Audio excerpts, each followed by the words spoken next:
আপনাদেরকে বলছিলাম না যে বরানগর হোক বা বাগডোগরা, বরানগর থেকে বাগডোগরা সাবওয়ের এই একই ছবি। আর সাবওয়ে মানে একটা কমন ছবি কি, যে ছবিটা আমরা মোরলেস সব কটা আন্ডারপাসেই দেখতে পেলাম, তা হলো জমা জল। আন্ডারপাস মানেই যেন সেখানে জমা জলের দুর্ভোগ। মানে আপনি আন্ডারপাসে রাস্তা পেরোবেন কি, আপনার সেখানেও হাঁটু অবধি জল। হ্যাঁ, বিভিন্ন জায়গার এই ছবি আপনাদেরকে আমরা দেখাচ্ছি।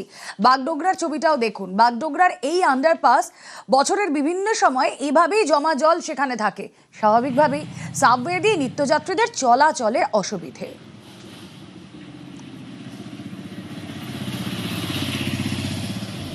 বাগডোগরার নির্মল জ্যোতের আন্ডারপাস, যার ভোগান্তির সীমা দীর্ঘদিন ধরে মানুষের মধ্যে। 7 বছর আগে এই আন্ডারপাস তৈরি করেছিল নর্থ ইস্ট ফ্রন্টিয়ার রেলওয়ে। এই আন্ডারপাসের বিপরীত দিকে প্রায় 15টি গ্রামের মানুষের যাতায়াতের একমাত্র রাস্তা এই আন্ডারপাস। আর আন্ডারপাস জলমগ্ন থাকায় দীর্ঘদিন ধরে এই বাসিন্দারা জলের ওপর দিয়ে যাতায়াত করেন।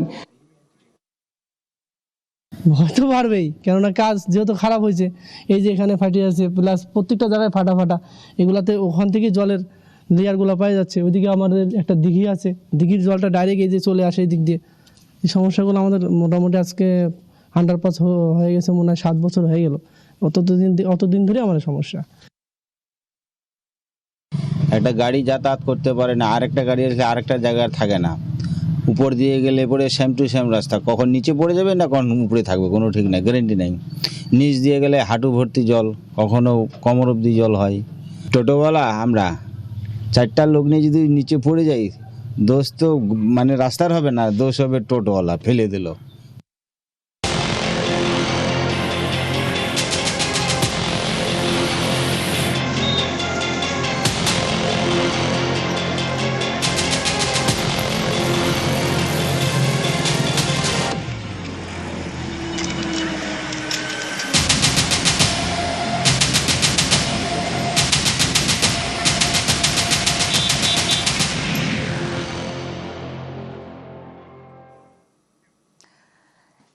এই যে গাছের গুড়ি দেখতে পাচ্ছেন আপনারা, কোথায় নিয়ে যাওয়া হচ্ছে, কোথা থেকে কাটা হচ্ছে এই গাছ, এই প্রশ্নটা খুব স্বাভাবিকভাবেই উঠছে। সাধারণ মানুষ তারা প্রশ্ন করছেন, তারা বিক্ষোভ দেখাচ্ছেন। কোথায়, কেন, কিভাবে, জানাবো একটা ছোট্ট ব্রেকের পর।